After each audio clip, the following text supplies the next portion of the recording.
जय श्री कृष्ण। वारणावत में लाक्षा भवन, पांडवों की यात्रा, विदुर का गुप्त उपदेश। वैशंपायन जी कहते हैं, जन्मेजय, जब धृतराष्ट्र ने पांडवों को वारणावत जाने की आज्ञा दे दी, तब दुरात्मा दुर्योधन को बड़ी प्रसन्नता हुई।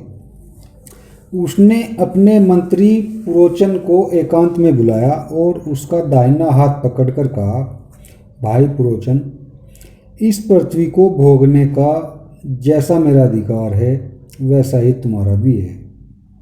तुम्हारे सिवा मेरा ऐसा और कोई विश्वास पात्र और सहायक नहीं है जिसके साथ मैं इतनी गुप्त सलाह कर सकूं।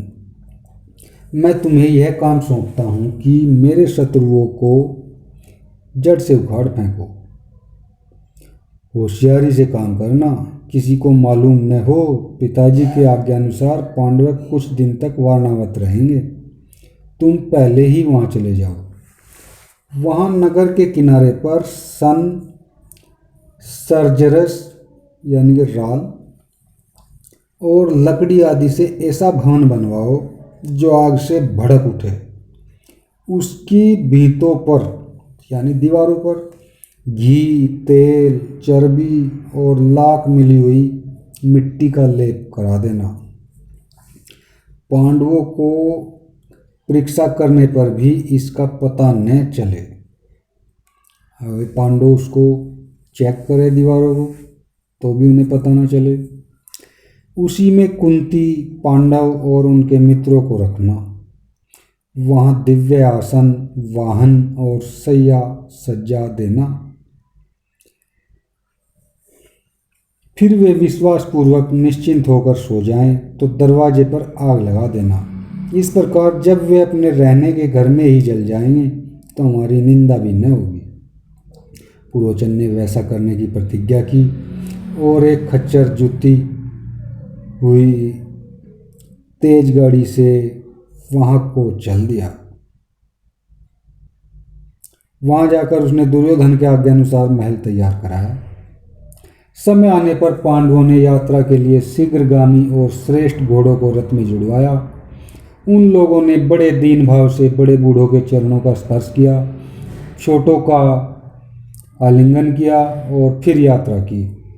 उस समय कुरुवंश के बहुत से बड़े बूढ़े बुद्धिमान विदुर और सारी प्रजा युधिष्ठिर के पीछे पीछे चलने लगी।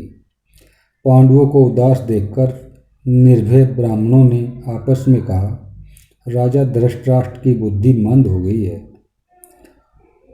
तभी तो वे अपने लड़कों का पक्षपात करते हैं। उनकी धर्म दृष्टि लुप्त हो रही है।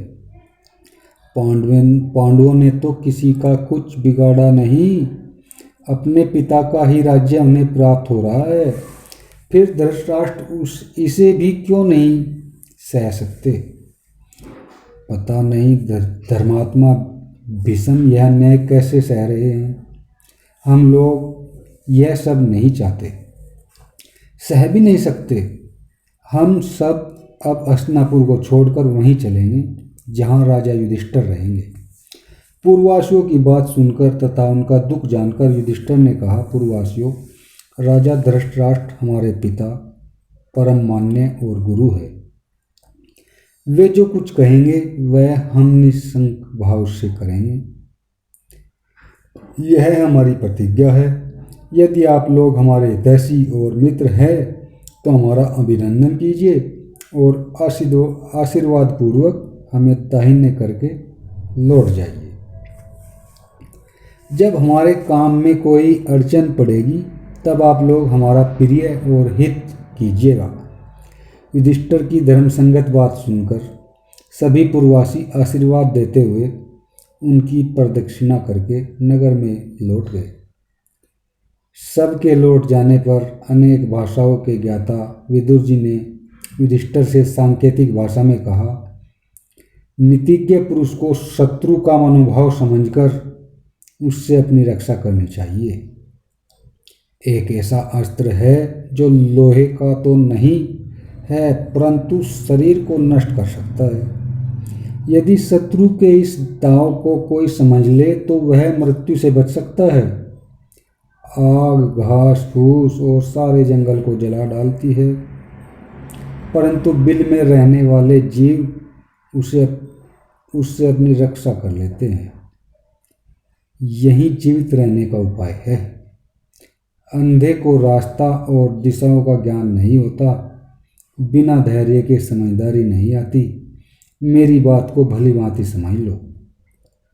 शत्रुओं के दिए हुए बिना लोहे के हथियार को जो स्वीकार करता है वह स्याही के बिल में घुसकर आग से बच जाता है।